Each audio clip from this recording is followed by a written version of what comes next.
This is The Neutral Position, hosted by Nick Palmisano, bringing honesty and reason back into conversation. Here's your host, Nick Palmisano.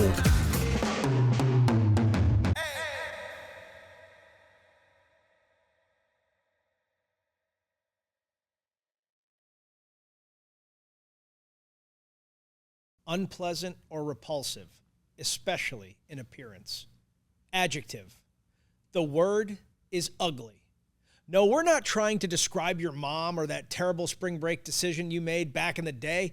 We're talking about the most heinous, eye-bending, gag-inducing dog chew on the planet. We're talking about ugly chews. To you and me, ugly chews are nothing to look at. You see, when you take cowhide, clean it by hand, and sun cure it with no chemicals, it doesn't look like a cute dog bone or rawhide, but it also doesn't sit in your dog's stomach forever or cause digestion issues. So while we see a hairy mess that we don't want to touch in any way, shape, or form, your dog, the natural predator that he or she is, yes, even Mitzi the toy poodle has some wolf DNA in there.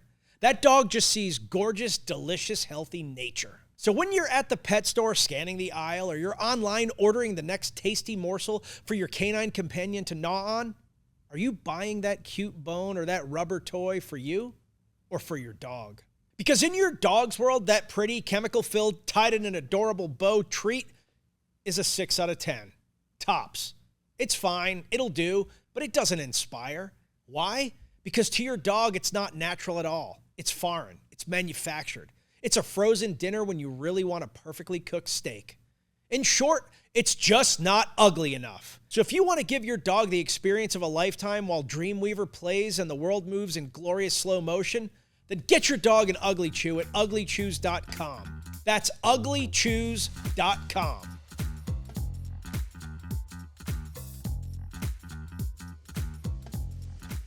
Hey guys, it's Nick Palmisano, and this is The Neutral Position. I am honored today to have Stacia Crawford. She is an actress. She is a producer, but lately she's been crushing it directing. Also an international woman of mystery. Stacia, very welcome to the show. Tell us a little bit about yourself in your own words. Oh, thank you so much for having me first. It's an honor. Like what you said kind of summed me up. I started off as especially the international woman of especially that, mystery. but no one's supposed to know that yet. I started off as an actor, and I still act. I truly enjoy acting in other people's projects. I Hitchcock in my own projects. And then I want to say mid-2000s, I started producing, mostly because I was tired of bartending. I was living in New York City and doing the whole actress, audition life. And somebody had said to me once, you're really a producer. And I was like, what? Because back then, especially I felt in my experience for women, it was like you were either an actress or a mother or a writer, or like there wasn't any hyphenates. So I felt that if I was a producer, it would take away from how people viewed me as an actor. So I was very resistant to that. And then I remember, I'll never forget this. I was on set visiting somebody else who was on a TV show, and I remember I was sitting by the monitor as this person's guest, and I looked around and I knew what everyone was doing. I knew who was slacking off, how much people were getting paid, and it hit me. I said, "Oh my God, I'm a producer!" Oh, no. So then I leaned into it, and I had a great little career. I'm the oldest child. I definitely I like to say I don't like to use the word alpha, but I'm very determined and efficient, and I get things done. So I was a very strong producer, but I didn't love it. It didn't fill my heart the way that the acting did. And what was missing from it?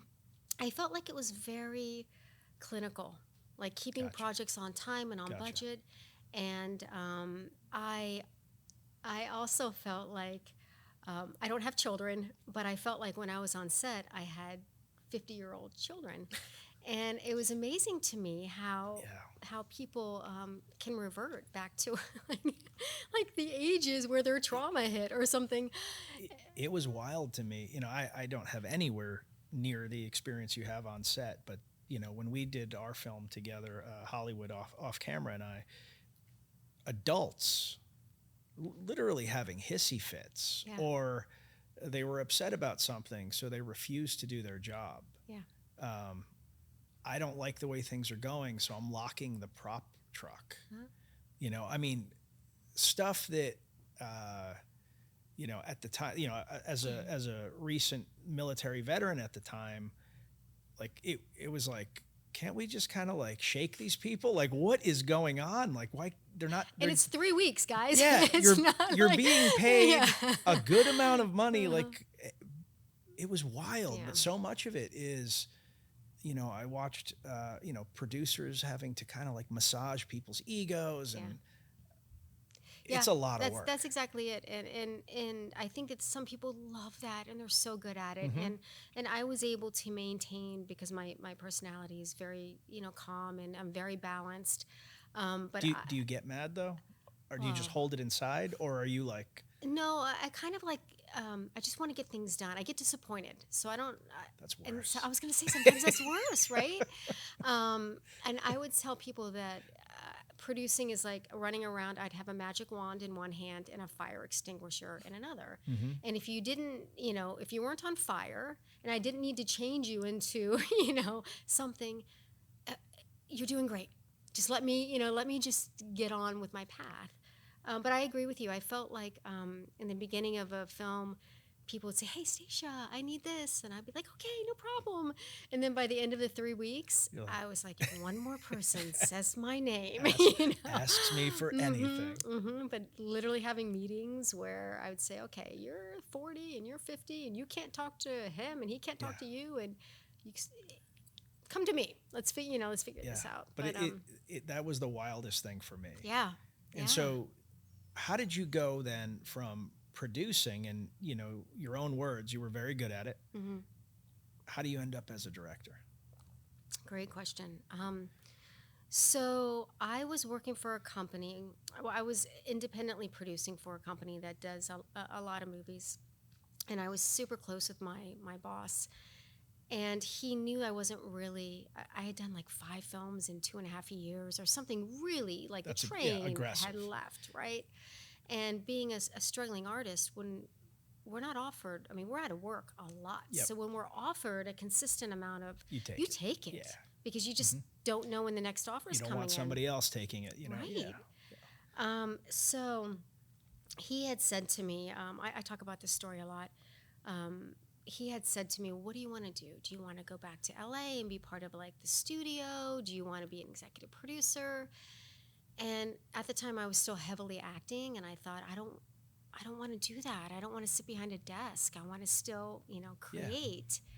And I had always wanted to direct, but something inside of me said, not yet. Get more knowledge, get more traction, learn in front of the camera, learn behind the camera. And I just had the courage to say, I want to direct at some point. I don't know if I'm ready yet. And he said, "All right, I'm gonna lay down the gauntlet, direct a short film, bring it to me. I still have my bosses, so I have to show it to them. I can't just give you a film, but you give it to me, and I'll see what I can do." That's awesome. Right? Yeah. And so I was like, okay, and I was really excited about it. And little did I know, my best friend at the time was a DP, and we had worked, he still is a DP. We had worked on a few films together, and they had had a conversation. And Adrian had said to him, "She's really a director. Like, she really is. And she's like this emotional divining rod." So first your friend group says, "You're really a producer." And then your friend group says, "You're really a director." Right? And that goes with, not feeling, I guess, like I still have more to accomplish or more to learn. But thankfully I listened to them, right? And sometimes it does take that. It takes an outsider to say, like when I do interviews and people read off my credits, like, "Oh, wow, I've actually done a lot." You forget it when you're in it. So they had a conversation. So I, being as determined as I am, I wrote, produced,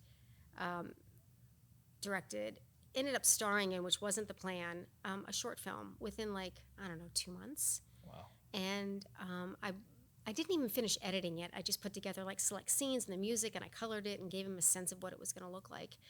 And I think that they were just so impressed that I walked my talk, because so many people in our industry say that they are certain, and not to take away from what they feel inside, but I think it's okay to take away from what they feel inside. Yeah. Yeah. I think I'm Michael Jordan. It doesn't mean I can jam a basketball, it's Sure, that's a good point. That's a good point. Yeah, I think, and because I had, again, the courage to invest in myself, right? Because my thought was, how can I expect them to invest in me if I'm not investing in me? Can I circle back to something that you said? Because I think there's an interesting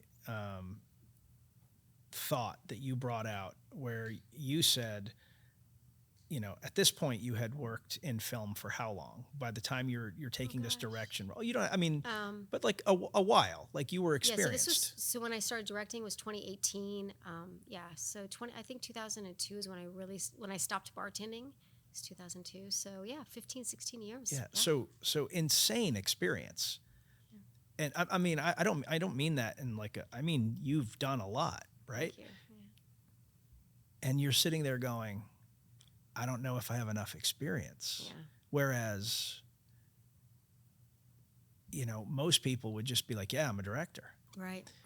And, and then I'm thinking about that along with, something we discussed off camera where, 30%, 32% of all producers are women, and that's the most aggressive category. And then when you get to by the time you get to director, it's 7%. Right. And, I have been an employer, an entrepreneur for about the same, actually longer than you've been acting. And an attribute that I've seen time and time again is I've had stellar women work for me that have that very reaction. They're not sure they're ready. And I'm you're my best employee by a long shot. You're definitely ready. Whereas guys are always I'm ready. Yeah. I mean, even if you're I would never give you this job in 1,000 years. In fact, Right. I actually want you to leave the organization. They're I'm ready what? for. Do you think that is true? I mean, that could just be my subjective experience, but I feel like women put a higher gate to their, kind of moving forward because they have this high expectation of what it should look like. And guys tend to just be I'm the man, I can do it. I can do anything kind of. Yeah, I think there is some truth to that for sure. And I think that in my experience being a woman, I think we multitask more. So our interests might be a little bit more scattered as opposed to men sometimes can be very, incredibly focused, which is admirable. But I do think, at least in my case, I just wanted it so badly. And I had at that point worked with really good people and really unprofessional people. And, that leaves a stronger stain. So I just wanted to make sure that, you didn't want I'm involved enough to know that you touch everybody, right? Your personality, how you speak, the way you treat people touches people. And I just wanted to make sure I was in a place that I wouldn't leave a stain, Did you really think that was a possibility? Oh, sure. I still do. On set, my sets are usually quieter and more, because I love what I do. So when you start at the top and you're happy to be there and you're really, really excited, it kind of trickles down, right? But I do think that, if you're having a human moment where you're feeling frustrated or you just missed the take or someone blew the take and you want to be upset or someone's, causing a delay and you want to react, I think for me, I I prefer to kind of stop and see how we can get to the solution as opposed to focusing on the problem. Yeah. And I do think that comes with experience, right? And so it's not that I didn't feel I could do it. I always knew I could do it. I just wanted to make sure that I could do it with grace and with integrity. And because I was shown the other side of that, and I just wanted to make sure I was there. That's a really nice way of putting it. With grace. I really like that. I'm gonna try to. I'm gonna keep. It's hard. I need to start doing things with grace. With grace, yes. Mark that down. Just let that go. You guys are gonna be texting me and going, "Can you text Nick and remind him about grace?" That's gonna be our code word. Grace, Nick. Grace. But one thing that I noticed though is your IMDb is very consistent. Like people like working with you. They very obviously like working with you because you're always working. That's not normal. I mean, most people in the business, whether you're talking about acting or producing or directing, there's kind of this ebb and flow. But you've been consistent. And so, why do you think, and I know I can tell already from your personality, you're going to hate saying this, but, people do like working with you. Hollywood is the, he had very kind words, which I've already shared with you about working with you. Why do you think that you're so effective on set? That's a great question. I think because going back to, I love what I do. So the films that I'm on are usually only 3 weeks, not a lot of prep time, but I immerse myself in it. And I'm also, because I'm an actor, I'm an actor's director. So I really get involved with the actors, way prior to us ever stepping foot on set. Even if it's just like an actor who has 2 words, I'll still call them, I'll talk to them, I'll see what their process is, I'll talk about that. And then I think also one of my strongest traits is because I was a producer for so long, I understand how to keep a film on time and on budget and how important that is, right? So I think because I can attack it from both sides, and I feel like I'm very balanced. My personality is balanced. That doesn't mean I don't have, moments. It just meaning I think with my left and my right part side of my brain. So I think coming to set, knowing exactly what I want. I'll come to set and know exactly what I want. I'll be incredibly prepared. My DP, my AD, and I are like simpatico. But I'll also leave that little percentage of stage for you as a performer to come in and work your genius, or him as a DP to come in and, say, well, okay, Stacia, I know you really wanted to do a 360 in this scene, but what if we get the jib and we do this instead of this? And I'll listen to him and I'll say, okay, well, how much time is that going to save us? And he'll say, oh, it'll take me 45 minutes to light it up, and then we're done for, And so I'll think about it and go, okay, that's a great idea. Let's do that. Now let's go talk to the actors. So you know what I'm saying? So I really film it. Yes, the director is ultimately, if a film does really well, everybody takes credit. But if a film doesn't do well, one person and one person alone, that's right, falls, even if it has nothing to do with me. Yeah, even if the script was terrible, even if the actors are terrible, or you're forced to hire an actor that you didn't want to hire, but the producers wanted them, that is going to be terrible for all the the role. time. So I think so coming prepared, but also allowing. Now sometimes I've had actors, try to run the set and say what they want to do, and you have to again allow them the grace to get it out.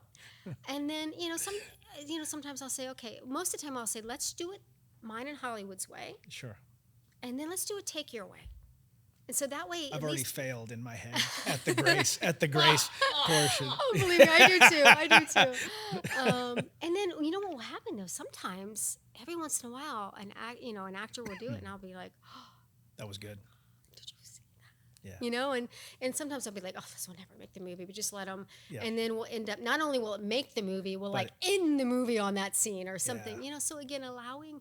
So I think that's why. I think that's why crew and actors like working with me, and I think that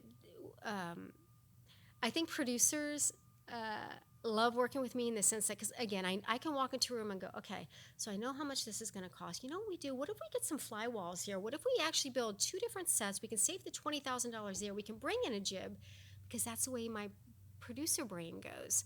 So producers like That's that really cool. That's really cool. Cognizant and respectful of the budget. But then sometimes what they don't like is, and I wouldn't either, is when I say that and I go, oh gosh, she's, or they say, oh, no, we can't get you a jib. And I'll say, but, if we do this and this and this, then can I have the jib? And then they're like, oh, So I think that's, I think that lends to that. However, thank you for reminding me, because I can tell you right now, I haven't worked in 6 months, and I'm going crazy. I mean, I'm literally having talks with myself of, is my career over? Do I need to start looking at like telemarketing jobs? But you do have multiple projects on the horizon. Sure. But when you haven't gotten paid, I gotcha. And it feels dry, and then you've got stuff going on within the industry that's out of your control that may, may or may not alter. But that is true with just about any industry. Oh my gosh, there's always something going on, as an example, our organization, our marketing organization, had a couple of tech clients that were really substantial. Well, they worked for the big tech clients. Those clients just, laid off 11,000, 15,000, 17,000 people respectively. And, that didn't help us, right? And so there's nothing that you can do about that. There's always going to be ebbs and flows. But do you think that other professions have the ebbs and flows that we do, like I medical do. and so government? I think that is a challenge. I think the medical piece is a challenge, but I also think that in a weird way you can control your destiny a lot more, and that's huge. You know, I mean, maybe it's not the projects you want from time to time. But there's always going to be a project for somebody like you who knows how, who can act, who can produce, who can direct. There's always going to be a project. Maybe you've got to do it in Alaska for a couple months, but I think that there are very few people that are actually good at things, that are good at all of the things for sure. So let me ask you, because this comes up a lot. When you get to a certain level. And the theory is you're only as good as your last project. So there comes some projects that you kind of go, oh gosh, do I really want my name on this? Sure. Or do I really? How badly do I need the paycheck? So there is kind of that question of, okay, if I do this, I can pay my bills for whatever the next few months, but it's not speaking to my heart, or I can't control who I direct, or, it's such an interesting conundrum, because you want to work and stay relevant, but then you also don't want to work on something that doesn't fill your heart, you can right? just tell him your name's Nick Palmachano the next time you get one of those offers. And give it to him. You can direct, you direct say it. We'll just I say it's identify. me. Like, it's fine.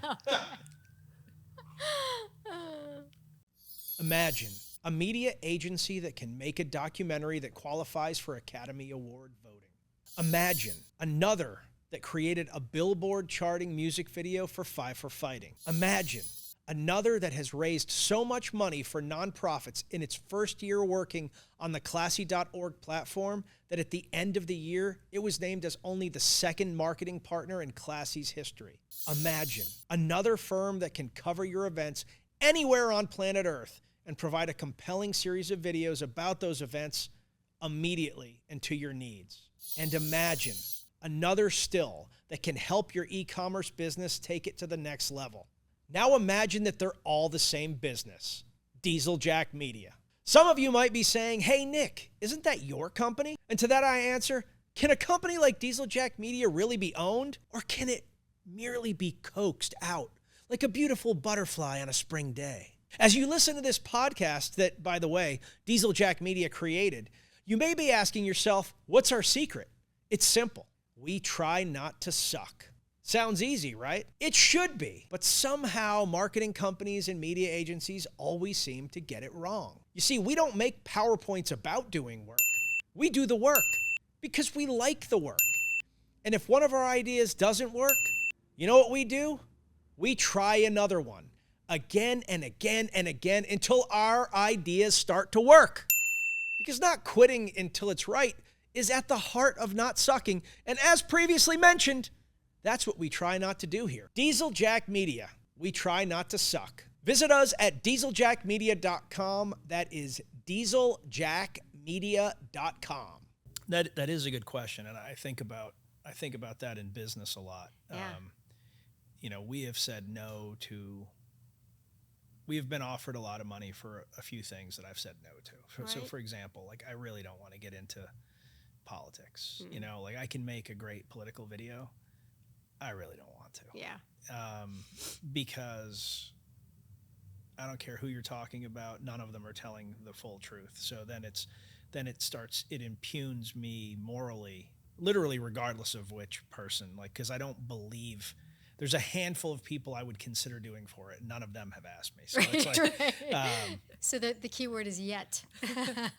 It would take a very, I would have done one for John McCain, for example. Mm-hmm. Like I thought he was a great human being, who I was able to meet a few times. But for the most part, that's not something that I want to do, even though there's a lot of money to be made there. So we have said no to things. I do see where you're going with that. I guess for me, it would be, is this immoral? Can I make a good product from it? If you felt like you could, I think that it's okay. Yeah. If you knew it was going to be a failure, then you're locking in a lose-lose or a win-lose. Right. And I think in business, I always try to make win-wins. If I can't make a win-win, I don't do it. Right. That's kind of my personal rule. I don't know if that helps you at all, but that's the way that I kind of, can I be successful for them? If not, I don't want to do it. Is it shady in any way? I don't want to do it. Right. I feel the same way. Yeah. But art is so subjective, so you never know when you do something silly and it turns out to be a huge hit.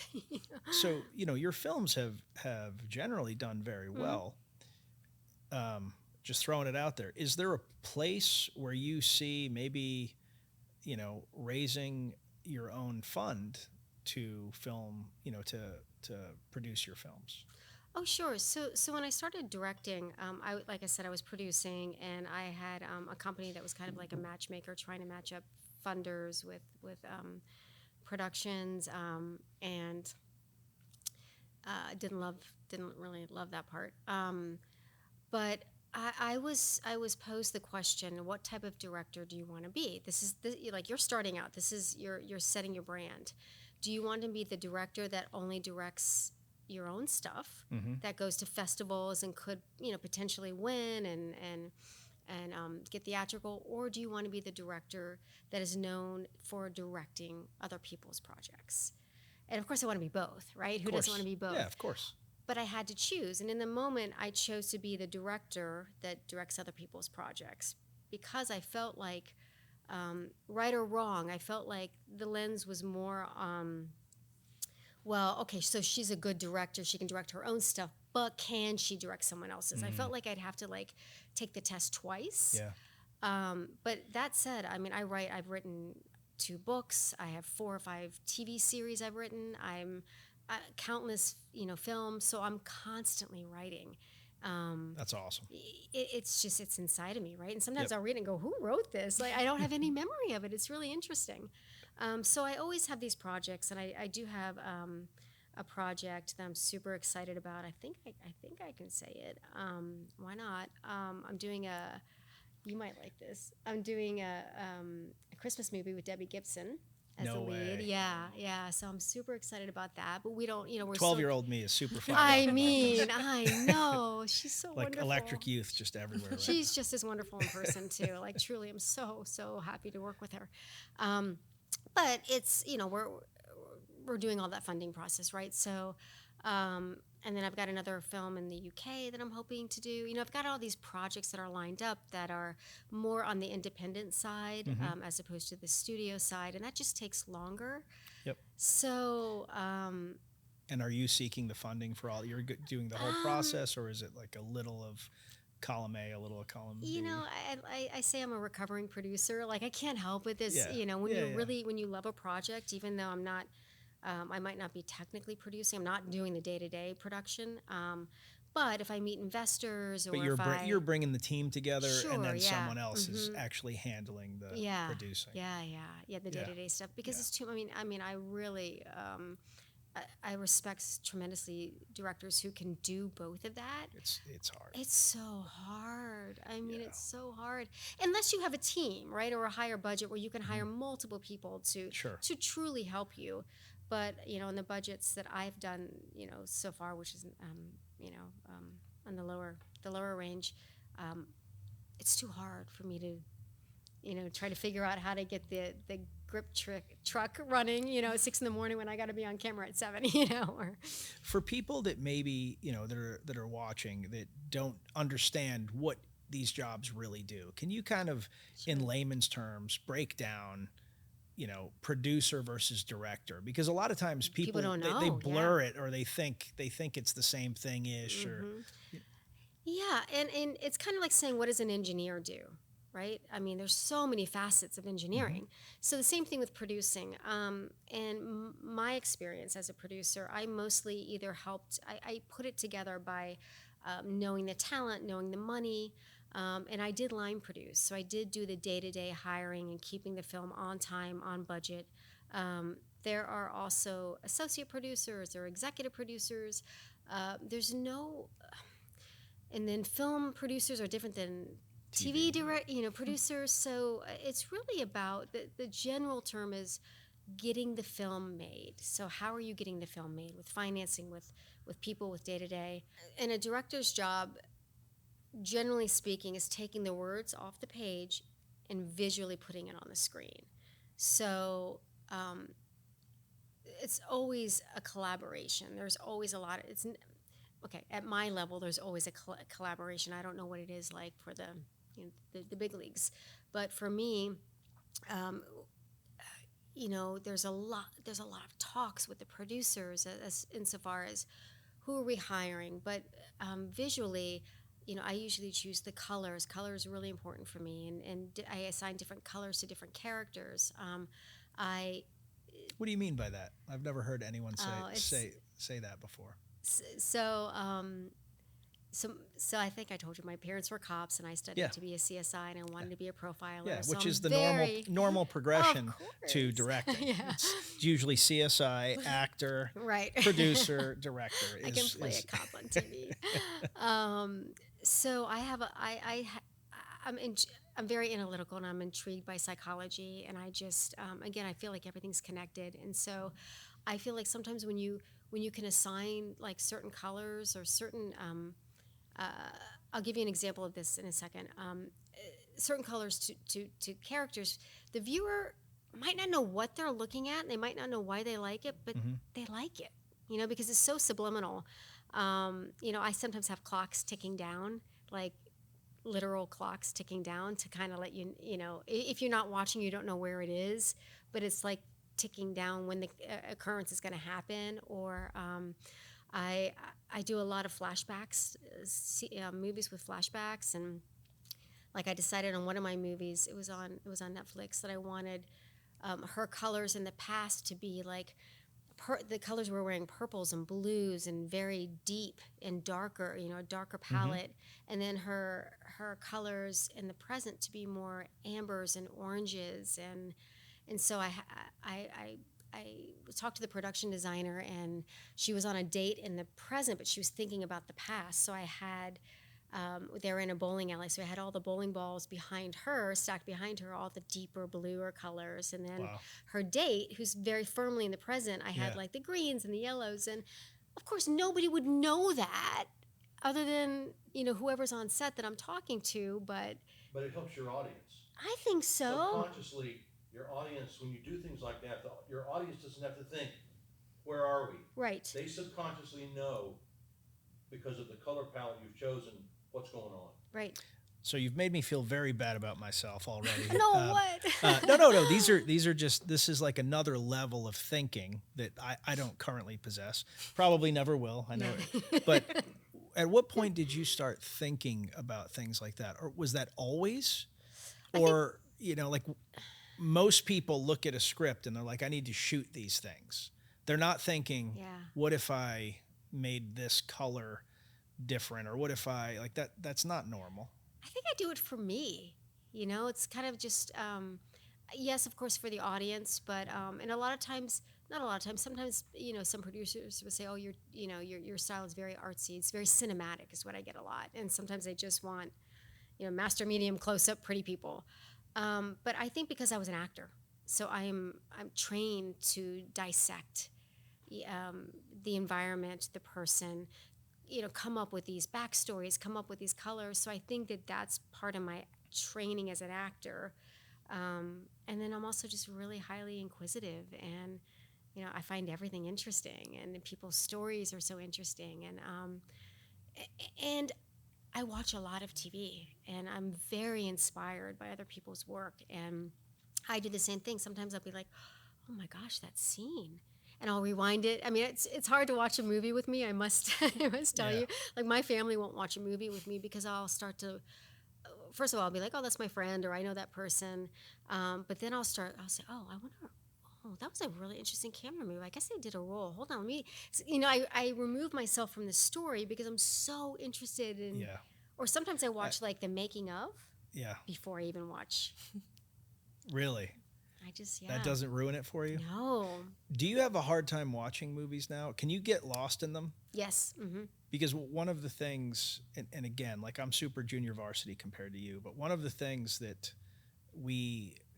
I found, and this Hollywood back there actually ruined this for me, is he basically was like, most movies are bad, but they save them through like really good scores and really, and so one day we were, right after we finished filming, we were still in LA, and we're sitting on top of this hotel, and they had Bad Boys 2 on screen, and Hollywood muted it and was like, just watch this. And it was like, well, I mean, I saw for the first time the shots and how garbled it was connected, and it didn't flow, and it wasn't like this happened and therefore this happened, and it was like, oh man, this is it honestly ruined many movies for me, because now I see the shots and I see the lack of connection. But also when I see something that's really good, you're like, oh man, like this is tight. Like they really thought about every single shot. Yeah. So if the story is really good and the acting is superb, I get totally immersed in it. And then I'll watch it again for like the structural stuff. I won't ask you what your favorite movie is, but what are like 5 movies that you really value? Nick, you just took out one of the questions. I hate when you do that. I don't care, Julia. Nick Palmashano, Quakes, neutral position with Nick Palmashano. It doesn't say Julia Quigley. It should. Maybe it'll spawn another question. I know there's so many movies, right? I mean, Heat comes, it's a movie I can watch over and over again. Michael Mann. Love Michael Mann. It's great. What do you love about it?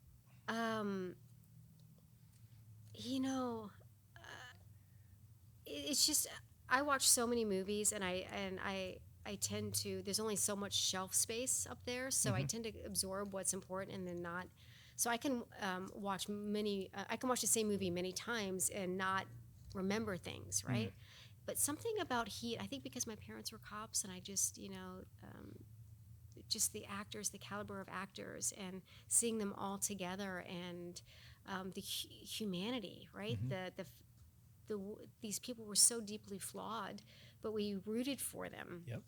And when Ashley Judd just went like that with one, the subtlety with her hand, and Val Kilmer knew exactly, without saying a word, just that subtle movement. Like, to me, it was so much intimacy in that moment.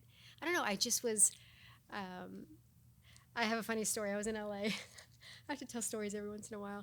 I was at this person's house, and I looked around. I was like, "Was this house in heat?" And the owner's like, out of all the thousands of people who have been through this house, not one person has known that. And I was like, oh yeah, this is, it was funny. That's It was wild. a funny moment. That's really cool. cool. That's my Heat story. So that's definitely, but Taylor Sheridan to me is I've always just admired him. Hell or High Water and all the incredible stuff that he's done. So anything that he does, Mimi Leader is incredible. There's so many directors that I love. Fincher. I mean, come on, you can't get any better than Fincher. And Ballet, who just passed away, I think last year. I tend to, I love it. I love the psychological thrillers, and I do love the suspension of belief. I do love the inspirational movies, but also, sci-fi is so broad, so, but more, what else is out there, alien stuff, and I love all that where you can really expand your mind.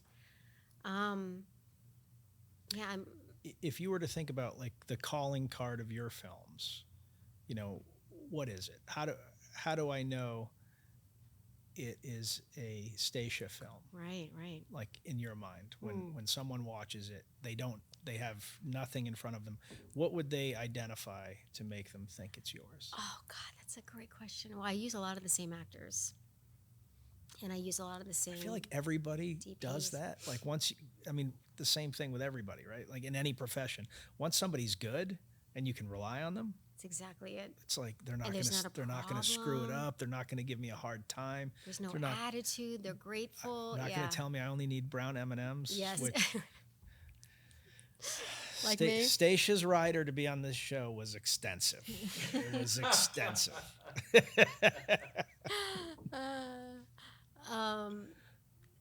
It's funny because I'm at a point in my career now. So, I've mostly done thrillers, and I've been so fortunate that most of my stuff has ended up on Netflix, Lifetime, Hulu, these incredible channels, Tubi, and I think I really, really respect the filmmakers who. A Michael Mann movie, right? Yeah. A Michael Bay movie. They don't veer from what they have perfected. And I've been kind of all over the board. I've been kind of Christmas and thrillers and so I've been really fortunate to not have to feel in a box. Multitasking. Yeah, it's been great. But lately now, having done 10 or 12 films. I feel really inspired to do inspirational films. Like I want to do more family films, more inspirational and not heavy-handed and in one actual genre, but just more feel-good movies. And I feel like there's a need for it. I think that the through line with my movies are these characters are never just two-dimensional. Like the bad guy's never just bad because he's bad. There's a story behind it. Like why? And he doesn't think he's bad. He just thinks he's saving his son or whatever the story is. So I think the performances, like the layered performances, is definitely what I bring to the table. But also I think that there's, even in the thrillers and the hardcore stuff, there's an element of love, right? Because that's what we either have, love or fear. And sometimes both. But I think that in my movies, you can see where the heart is. Sometimes things get cut out that is beyond my control. But I think really the layered performances, more so than anything visual. But I have to say, I do.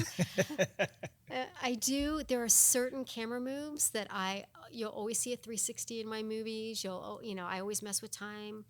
I do certain shots, like really cool shots that I think in all my movies, and again, unless they get cut out by the producers, you'll see certain very specific camera moves. Very cool. Talk about that though.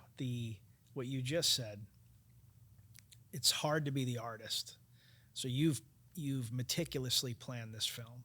You've invested time in these actors. You get the performances you want. You put the film together, and some dude or woman comes along and says, I don't like it. Mm-hmm. Happens all the time. But how do you deal with that? So, I pride myself on not having a lot of ego when it comes to that. And the way I look at it is, no, there are some things that I will fight for. And I'll say, I think it's so important. Like I did a camera move in my Netflix movie. Love was turning to hate and life and death. So I wanted to take my camera. You'll appreciate this. And the couple was in the bed, and I wanted to take the camera and rig it so the way my mind saw it was like a roller coaster going over the bed and doing like the love scene. And then I wanted the camera to go under the bed in one smooth motion, kind of switch everything out. You know, we have the bed to actually have a nice cut edit point. And then when it comes back up, it's morning, and now she's being killed. So it was almost like just showing the circle of life, right? Of course, we get to location. It's the most expensive location. We're running late. I look in the back. I can't find the DP. I look in the back, and he's welding something. Sparks are flying. And I was like, what are you doing? He goes, oh, I'm building your pendulum. I was like, wait, what?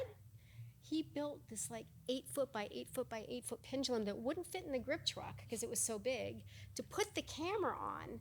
And this is years ago, right? I'm sure it could have been done easier so that our grips could actually hoist it over the actors. Wow. And then hoist it down.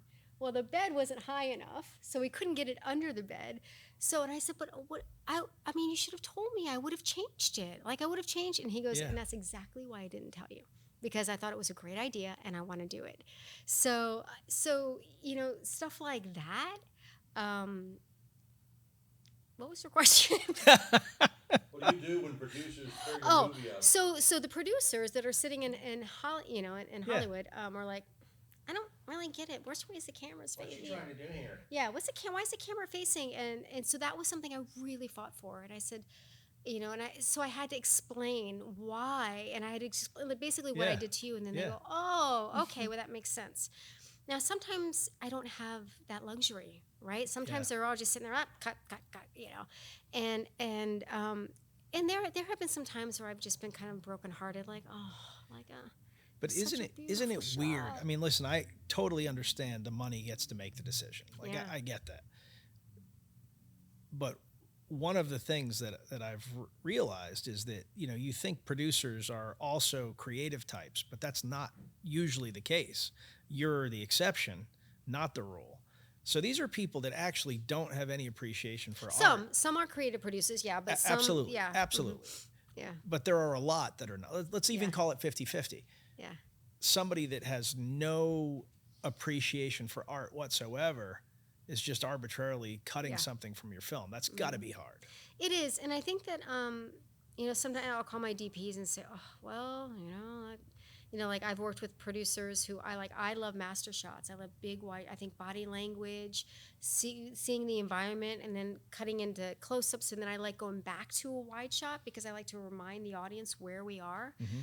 Some producers just like the formula of get closer, you know, and for me, the producers are making that call. Sure, yeah, and gross. It depends. Some producers will actually, I'll turn in my director's cut, and then they'll do notes with me, and they'll allow me to talk back and talk forth. about, That's cool. and that's you know, it's fantastic. And then some producers, as soon as they turn in the director's cut, they don't even call me. They don't even tell me what's done. And then the first time that you see the changes or when it's live? Or if I'm doing color, or if I'm doing, and I'm like, wow, a phone call would have been nice. Are you, how involved are you in the edit? What's your process there? So you hand all the footage off to the editor. Right, so to answer the question real quick, so how I deal with it is I realize it's collaborative. It's their money, it's their network, it's their advertisers. You know, ultimately, it's not, as long as I'm allowed to hand in my vision, my director's cut, the way that I would do it, then there is a sense of like, okay, well, I did the best I could possibly do, and I gave them the best product. And if they choose to do something... But don't you think it's hard, like, and I know I'm arguing with somebody that absolutely probably agrees, but you're basically on the hook for the result. Yeah. But you have somebody else that is coming in and saying, I don't get this, I don't like this, whatever. Mm-hmm. There are so many stories of producers ruining films or stories where, like, when the director director's cut comes out, people are like, oh my God, this is such a better movie. I mean, Yeah. in the case of, the most, public one recently is like the Snyder cut for Justice League, which, that's a different, but I mean, it's a completely different film than was made originally. Sure, that happens. Or if a producer makes a decision and then the studio or the network says, why is this done? And they put it on the director, and then suddenly, the studio has an issue with me, and I'm like, wait, that's not that the wasn't cut me, I turned in. Yeah. But yeah, you have to.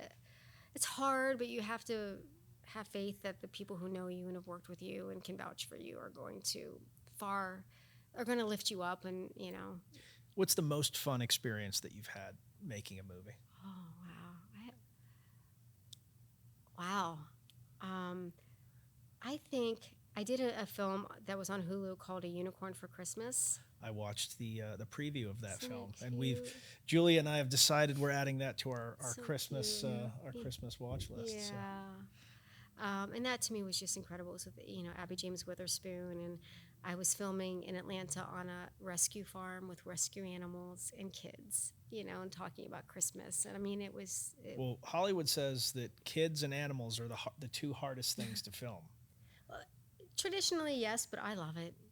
I love it because the innocence and, they're in this movie, it was this little girl could see it was a unicorn, not a horse, but the adults can't see that. Yep. All they see is a horse because they're jaded, right? And so then Yep. all the little kids, because they believe and they believe in magic and Christmas and This alone shows that Stacia will probably be a saint when her career is over. The fact that she's saying what she's saying right now. or like when the chickens are laying eggs, like hold for the egg laying, hold, and then at some point you just go, like, we're on a farm, the goats are gonna baa, and and you kind of embrace it. So that was, I mean, I have a lot of, I just did 10 episodes of a TV series with Tosca Musk, her channel, Passionflix, and that was 10 weeks. I mean, it was my first time doing episodic for a streaming network, and that was amazing too. I mean, every film set is hard, right? You're gonna have struggles, but man, I had a great time. Did you shoot sequentially or did you shoot out of sequence? That's a great question. Because we were shooting out locations, and in this particular story, she's kind of running. It's a romance series, but it's a mystery. She's running from someone and something of her past, but she doesn't know what it is, and she's meeting new people, and she doesn't know if they're on her side or it's called The Secret Life of Amy Benson. So we do visit the same locations, but in different episodes. So we would shoot out a location, but sometimes we'd be like, okay, wait, what season are we in? What purse did she, there's a lot of making sure the continuity, not only the physical continuity, but the emotional continuity was there. And then sometimes we would block shoot, which was always easier on the crew, but much more difficult on the actors because they have to jump forward, and it's a lot of hopscotching, and it's really trying on the actors. What's your preference? Not to block shoot. Because of the actors. It's just, so it's like we're doing 4 scenes on you. Yep. And we change you in and out of the wardrobe, whatever, and then we do 4 scenes on me, and the actors I have to get them back to the place. But it can save hours. Yeah, it's horrible. Yeah, it is. It's really, and then that's where you can lose continuity, or, yeah, so that was fun. We always have fun. Like, there's always... These are things, again, I really enjoy, like when someone comes on that can really get into the detail of an industry. People don't think about this. People aren't thinking, when somebody watches a movie, they typically think it's like you're starting A to Z and you're doing it in order and you're kind of going through the story, not that, hey, the last scene in the entire film might be the first thing that you shoot because it's the most complicated and everybody wants to get it out of the way. Yeah. But at that point, maybe the actors don't have chemistry yet, and no one knows or trusts each other, and the crew is working together. A few people know each other, but others don't. there's a new department head that no one's ever worked with. Maybe, you know, he or she is good. Maybe they're terrible. Like, and you all you have to make it all work regardless of any of those variables. Mm-hmm. Yeah. It's a wild ride. It is. And like I said, this was my first time, you know, doing episodic. So this is my only experience. But I do believe, like, on, you know, slick floor, tri-camera stuff, I do think they do 1 week at a time where they're in this on lots. So I think that might be easier. But for ours, it was like shooting a movie. It was like shooting a 4-hour movie, you know, because we were all over the place. Wow. But here's the other thing, too, is people don't take into consideration the weather. I mean, you know, you have to wait. If there's lightning strike within 6 miles, you have to wait 30 minutes. And, you know, then you're rushing, and then you're wondering why her hair is slowly getting flatter, and then it's up again. And, it's, you know, crazy continuity. My editors, my editors get an earful because I'll be like, oh, let me tell you about this day, you know, and they get all the behind-the-scenes stuff. If you were going to, so you like to assign colors to characters. If you were assigning a color to Julia, what color would it be? Well, it would depend on if it's like a rom-com or that would be the let's best put Julia in a rom-com. Thank you. I would say probably, depending on the situation, but probably almost the colors you're wearing, like muted yellows and browns and oranges. All right, better question. How about Hollywood in a rom-com? Hollywood would be great in a rom-com. We should do that. Let's do that, Nick. I'll do that. I will absolutely do that. Call me. I'll be there. What color would you put Hollywood in? Well, it depends on the story, and it depends on where, you know, where Hollywood is my blues. love interest. How about that? Your husband's going to be very upset with that. That's awesome. So you don't want to commit to a color for Hollywood? No, because it's more about the story, and if we're going back and forth, like for Amy Benson, we went back in time, so we put I used a lens baby, which is my favorite lens, and The Lens Baby is what did all that crazy stuff when we went to Ukraine. It is cool. That's really cool. I use it in most of my movies, if it calls for it, and then we made the flashbacks more saturated, more, you know, blues. Yeah. But the Lens Baby was decided ahead of time, but the color palette wasn't decided until we were actually in the color sessions, and, you know, Tosca chose that, and it works well because every time we get, you know, to a scene, whether we set it up or not, if it's like a bluish color and it's got that Lens Baby on, the audience knows, okay, we're in a flashback. Yeah, you don't have to explain it. You don't have to. Yeah, very cool. Yeah. Very cool. Mm-hmm. What would you like to do that you haven't done yet in this world? Away from filmmaking? No, in filmmaking. Oh, in this world, Westerns. Yeah. I'm a horse person. Westerns. I'm a horse person, yeah. And I usually put horses somewhere in my movies. You know, I put Easter eggs all over my movies. There's usually a ladybug, and then there's always a horse. But what kind of Western are you thinking? I mean, we're talking like is this like a pure action kind of thing? Is it a drama? Again, I'm, you know, so influenced by Taylor Sheridan.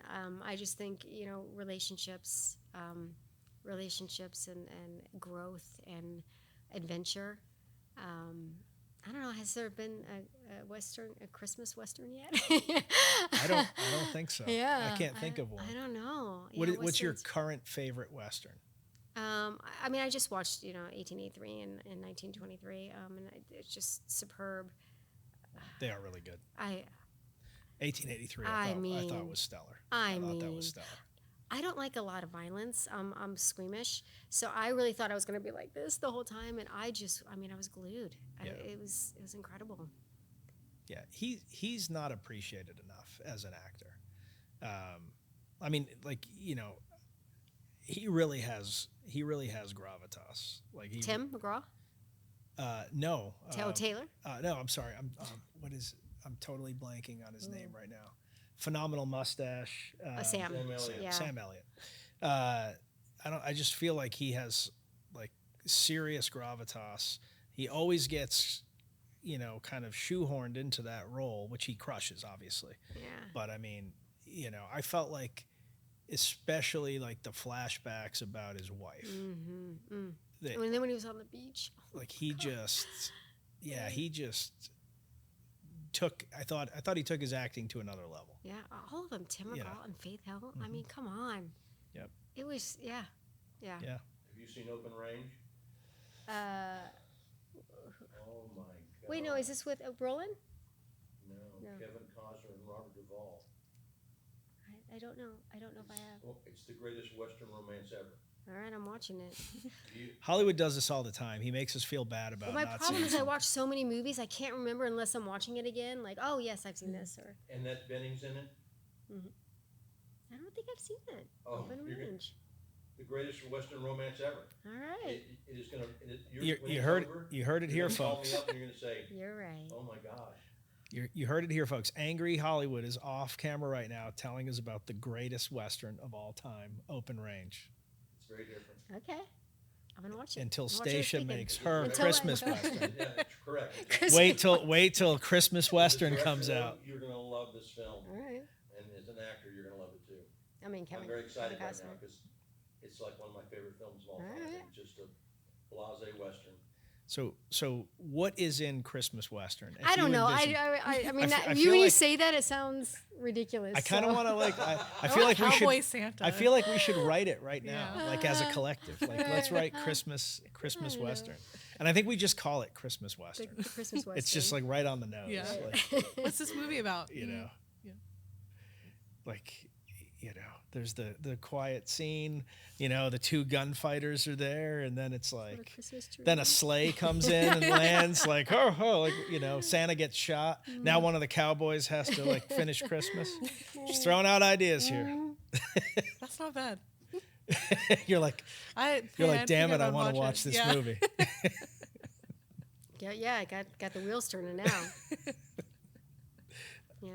Maybe we don't make that movie. I know. I was like, Someone's should gonna have do said it. that. Someone's gonna watch this, steal it. And it's gonna be like the Exactly. biggest Christmas Yeah. Steven movie. Spielberg's Right. hey, I'm directing it. I'm directing it. Awesome. What advice would you give to somebody that wants to get into the film industry?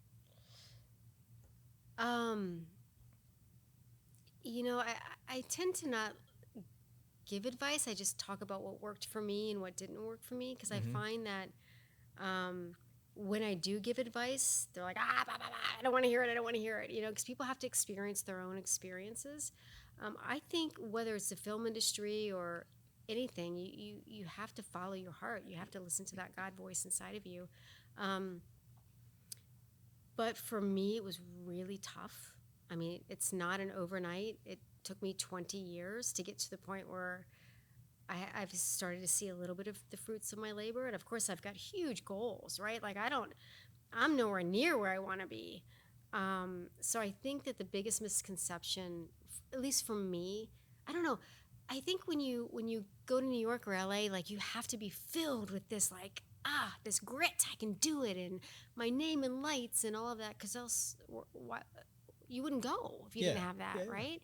And I just think that everyone's path is different, but it's so hard. It's such a business that's reliant on other people's opinions, other people's money, other people's interpretation of you. So I think that it's just about longevity, right? It's just about rolling your sleeves up, jumping in there, not taking anything for granted. Listen. I tell all actors, listen. It's the best thing you can do on set. Listen to your director, listen to your scene partner, listen to the PAs as they're, walking around set. You will learn so much by just listening. How do you stay focused when things aren't going your way? Because you said you worked hard for 20 years and things are now starting to work, which I totally understand. That's a long period of time to stay with something that is very hard. Yeah. People don't think it's hard, but it's very hard to act. It's very hard to produce, and it's very hard to direct. Yeah. The rejection is the hardest, and going the months without work and not knowing when your next job. I mean, I could get a call on my drive home today, or it could be 6 more months. Like, that's the hardest. John Rhys Davis said something really profound when he was on the show. He said, I always wonder every time I get a call, is this the last call I'm ever going to get to work? Yeah. And I mean, he said it, and like, Hollywood and I both were just like, oh, like it was so heavy. But it is, you never know unless you're funding it yourself. You never know, is there going to be another chance Right. to be, to be an actor, to be a director. Right. How do you deal with that? I mean, I think that kind of ties into what we talked about earlier. It's like, do you just take what's presented to you because you don't know what's coming next, or do you hold out for what speaks to your heart? I think because I've been doing it, it's all I've ever known. Is my love for it was so immense that it kind of tempered some of those rough edges, Now as I'm getting older, there's an exhaustion, like do I don't know. I mean, the love is still there, but I think you just have to be realistic about it, and if your heart is saying don't give up, you don't give up. You find other ways. You find ways to survive. You find, Of course. Yeah, of course. And then you're on set, and I find I have a really, I have a strong, my core people, my core, and I feel like we all kind of reach out to each other. We support each other. 98% of the jobs that we get in this business is through somebody else. Of course. Yep. 2% it might be through our management or representation. So I feel like in those times we have a tendency to have that lifeline of, hey, what are you working on? Hey, what's going on? And then always writing, like I'm constantly writing or doing podcasts or reminding myself why I do what I love to do. I think that's helpful. But it's the business, and nothing stays the same. Nothing stays the same. So it's not going to be a drought forever. It's not going to be, high rain forever. Is there anything that you would have liked me to ask you that I have not asked you? I think what I'm asked a lot is the two things are what's my progression, which I think we talked about that, and then once the network once the studio gave me a chance to direct, my first film ended up on Netflix, and I think that's what and then my second one was Lifetime, and so that was kind of like, oh, she actually can walk or talk, right? But the second thing is people often ask me like the differences of being a female filmmaker as opposed to a male, and obviously I'm not a male, so I don't know, but so when I grew up and I started in acting, it was like the 2000s in New York City, and I mean we were all broke. I mean it was it was incredible. We were all we band together. We went to each other's shows. We were so broke we didn't even know that we were so broke, right? Because we were just struggling artists. But back then we didn't have cameras. Like we had the cheapest thing was like what, Super 16 or something. Like it cost a lot of money. $150,000, $200,000 to have a camera. Yeah, I mean it was, so we didn't have the opportunities that filmmakers have now. And back then it was like you were a TV actor or you were a film actor. There wasn't very little crossover, and you were a writer or you were a director or you were, and then for a woman, in my experience, it was like, well, if you get married and have kids, then they'll never see you as a sexy bombshell, or they'll never see you as anything other than a mother, or how can you raise your child and be on set 12 hours a day? Like these were questions that were that were in the audition rooms, and so I think that did. I think that molded my decisions, like the people I chose to be in relationships with that I knew wouldn't go the distance, because I didn't want to love something more than the work, yeah. Right? Now I think it's so different. I think there's so many multi-hyphenates, and there's so many, you can do anything you want to do, right? There's very little limitations. But also when people say all the time, how do I get started?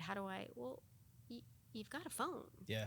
You've got a 4K phone. Anybody can shoot now. Yeah. Anybody can shoot. And we didn't have that luxury when we were younger and we were growing up. And so I think just walking the talk and doing it. And I think that it's I believe it's such a collaborative I yes, I'm such a huge supporter of women. Here's the difference: we're in the room now. We're in the room now.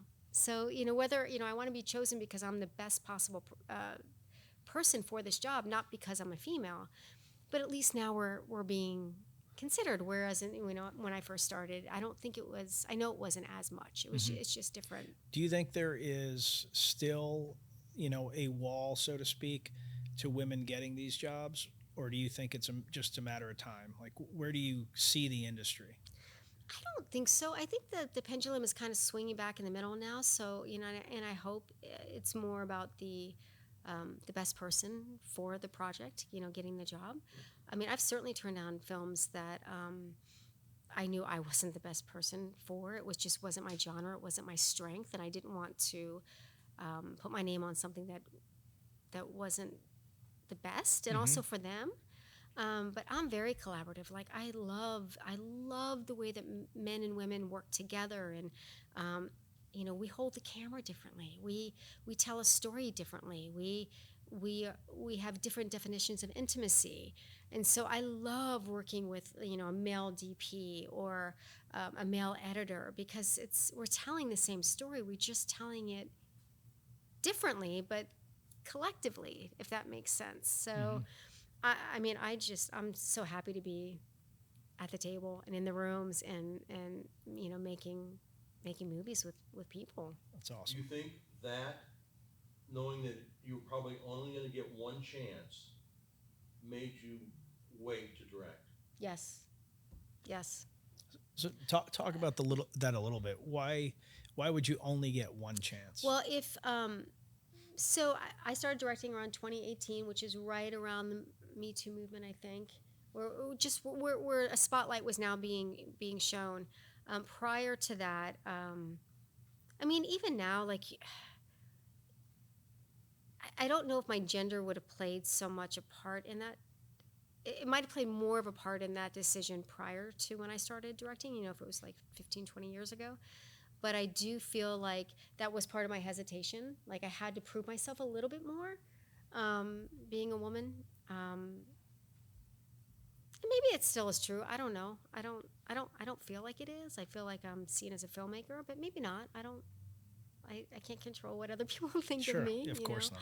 Of course not. But I do have a female lens. I do, and if you watch my performances, I definitely have.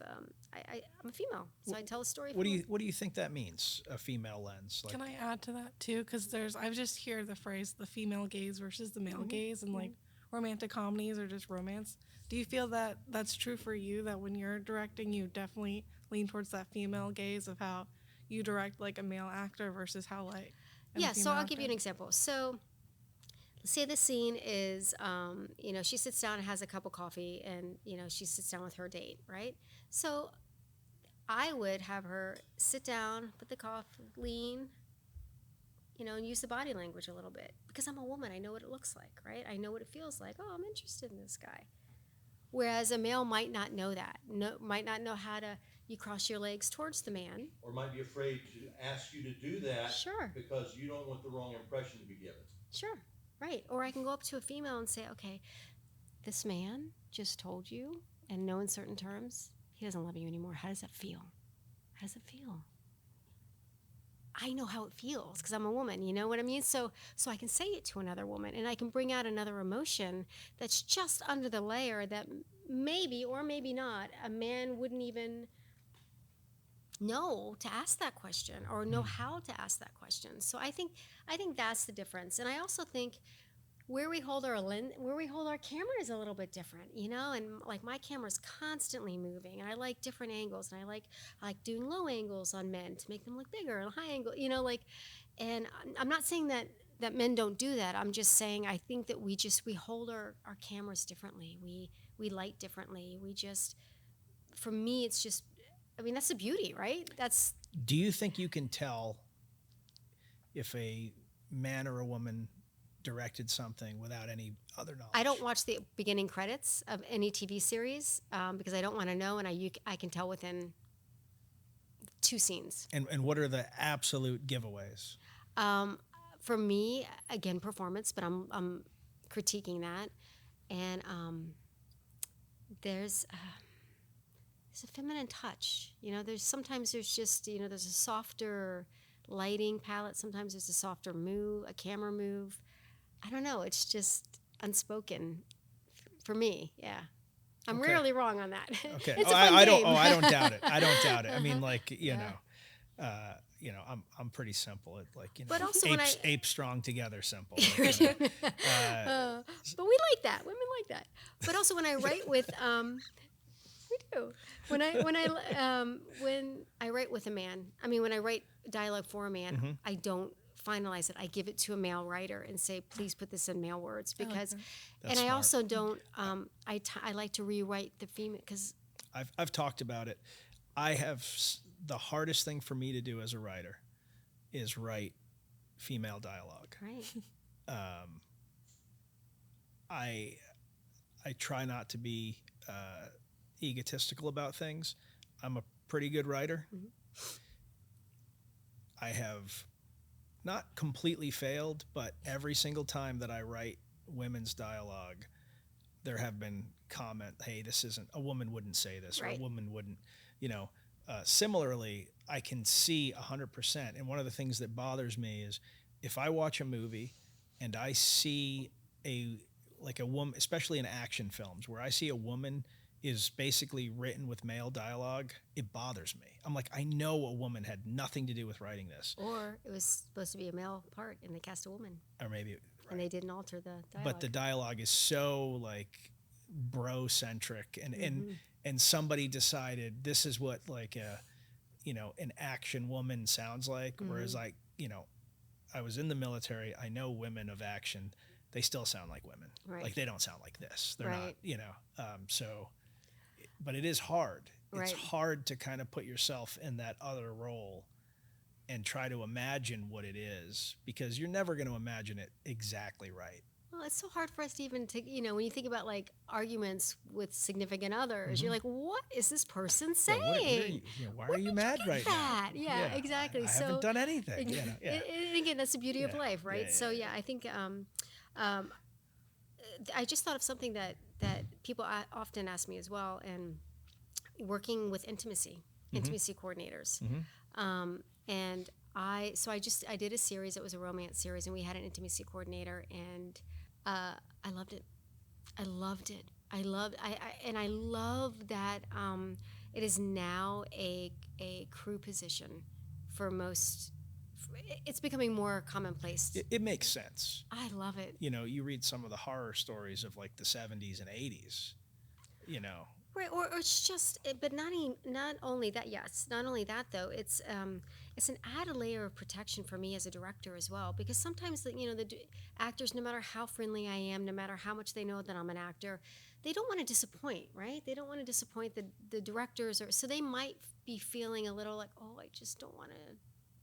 I don't want to show my side, or I don't want to, but they don't want to tell me because they don't want to disappoint. Yep. Or so having this layer of protection, having this third party that comes in that is going to protect not only them and what is comfortable for them, but ultimately it protects me too, right? And I just feel like I love it. I've taken courses in intimacy directing, and I think it's such a valuable position for men too, right? Sure. So that it's just a safe space for them to go, don't want to do that. Or most of the time the guys are like, I don't care, it's the women are a little bit, they're fine too, but it's yeah, but you still want it to be comfortable and not weird. And you also so many times they're actors, they might not actually be comfortable with each other as human beings at all, right, and they have right. to sell this scene that is right, very intimate. How do you deal with that? Like, how do you prep those scenes? So it's not only that, but there's dialogue, right? And there's choreography, and they have to make sure that the jacket comes off on the same line for the editing. So it's like these actors are, and I'm an actor, so I know how hard this is. There's a lot going on. Oh my gosh! It's not only the emotion, and also remembering these are two actors. These aren't. This is not a couple thing here, and respecting their space, learning the lines, knowing what the blocking is, and God forbid if there's stunts in there too. It's really, you just have I to have be, to ask, what is considered a stunt in I that know. environment? I'm sure in these big movies where it's like, they start making out and then it's like, oh, someone burst through the door and there's, like Mr. and Mrs. Smith is what comes to Sure. mind. But I think it's just creating a safe space of respect and knowing that nothing, no topic of conversation is off limits. And if the actors get to a point where, I've never done full nudity, but obviously intimate. And nowadays, sometimes fighting can be, they call it an intimacy coordinator because you're still in each other's space, right? But mostly it's restricted for. I'm sorry for my facial expression. I've been fighting my whole life, so I don't even understand the concept that's of more. That's more stunt stuff, but I do remember I was on a show and we did have intimacy and we did have stunts, and I remember the stunt coordinator saying, wow, the intimacy stuff is so much harder than the stunts because there are so many layers to it, right? And it's the emotion and the dialogue. But I just think like anything else, it's just conversation, respect, and knowing if we start shooting something and it's uncomfortable for anyone, we stop and we just pivot. We figure out a different way to get the point across with where everyone's comfortable. It's not. That's awesome. I always say we're not in a war zone. You'd be easy to work for. That's really cool. Well, thank you. Let's do it. Let's do it. Have you ever wanted to feel like RoboCop, but without all the pain and suffering of becoming RoboCop? Well, now you can, all while training at the next level. 1109 Bravo NeuroPack is the next level in full body conditioning. They're the pioneers of wearable, band-resistant workout gear. This veteran-owned company makes these things to withstand your Herculean efforts and push you beyond your limits. It'll make it look like Luke wearing Yoda as a backpack, only instead of learning the Force, you'll just be getting better, stronger, and faster than your friends. Visit 1109bravo.com to get yours today. On that note, let's do the rapid-fire questions. So the way these work is... I don't even know what they are. Okay. Julia has prepared. You already stole some. So I was thinking you might be wearing that. Julia has prepared questions in a hat, and the whole thing is you're supposed to answer them within 10 seconds, not put a lot of thought into them, just go for it. Electrical shock to your seat. If you don't answer them in 10 seconds, I push this button and your seat gets a shock. Have you seen The Power, where the girls now have the electrical power? I have not. So good. Anyway, go I ahead. have not seen that. But I always ask the same question first, and that is, what is the toughest animal that you think you could defeat in hand-to-hand combat? Maybe a cat. I don't know. All right. You're respectable. We've had people say lions, mountain lions, bears. A fish? A fish was like, that was that's a realistic. good one. That was a realistic one. I was like, Really? yeah, I could take a fish. Shark. A shark. Somebody said great white, and that, like having been in the water with great whites, I know that not to be the case. All right, here we go. Name the most important thing that makes a movie good, in your opinion. Performance. Whose performance? The actor's performance. I added that sub question. You did. So what'd you think of that? It was okay. See the way she treats me. What's been your favorite age so far? I would say like where I am now. Yeah, late Awesome. 40s, early, Awesome. early 50s. What movie or show do you wish you could have been in? Could have been in 1883. Very cool. All right. If you could be a fly on the wall, who would you want to listen in on? Ron Howard and Brian Grazer. What about their work do you like? Just brilliant. It's brilliant. You think they're brilliant? Just across the board? Again, human quality, the stories they tell. What's your go-to karaoke song? I've never done karaoke. What? It'd have to be something silly like, Summer Lovin' from Greece or something. All right, give us 10 seconds. No, Oh, yeah. absolutely not. Everyone does. Did you say Love in the First Degree? Look, as her Alabama? intimacy coach, she doesn't have to do this if she doesn't want to. Thank you. That's with Grace. I gave him a new term, so it's grace I know. and intimacy He's coordinator. already forgotten Grace Day. What would be your weapon of choice in the zombie apocalypse? I don't. You A gotta handgun. I was gonna say love them, love, but that that's all about the love probably is not going to go. the very love far. won't help Yeah. against the zombies. Which celebrity would you most like to switch lives with? I think Kelly Ripa probably has a really good life. She's got a good thing going. Yeah. Yeah. She's got a very attractive husband. He's a Yeah, good-looking and she dude, talks to you know? celebrities all day long, and she she's- acts, and she she does travels whatever the she wants, world, and basically. yeah, I think Yeah. I That's would a trade good with one. her. See, this is the one that you're talking about. Name 3 of your favorite movies or TV series. So since we already did movies. Okay, three- so three right now TVs. I love The Power Okay. on Amazon. I'm gonna I have to check that love out. Yellow Jackets. What's that one? Oh, so good. It's on Showtime. It's about these girls. There's a plane crash back in the 80s, and they were stranded for like 9 months, and what happened when they were on the mountain. And then now it shows them they're in a situation now. So we show 20 years ago and now. Is there some magic involved? Like, is there? Maybe. You don't want to tell me. You're not Maybe. gonna- And then Should I watch And then Discovery of Witches, I think, is brilliant. Where's that? It was on Sundance.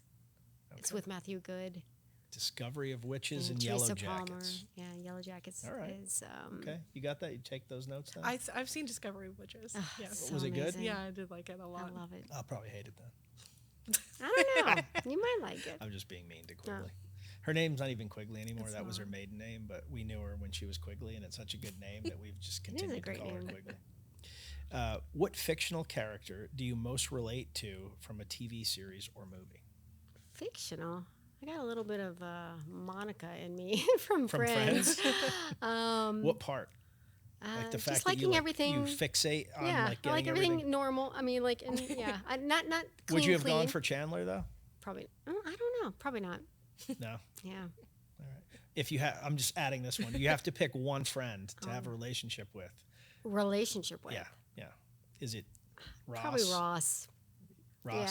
Yeah. Just- He's endearing. He's steady. Yeah, Like, he's endearing. He's adorable. Yeah. right. But when you first said that, I thought I was like Daisy Buchanan, but I don't. From the F. Scott Fitzgerald, Great Gatsby. Yeah. But I don't think I relate to her. I don't know, but she popped in my brain. So. Did you like the movie?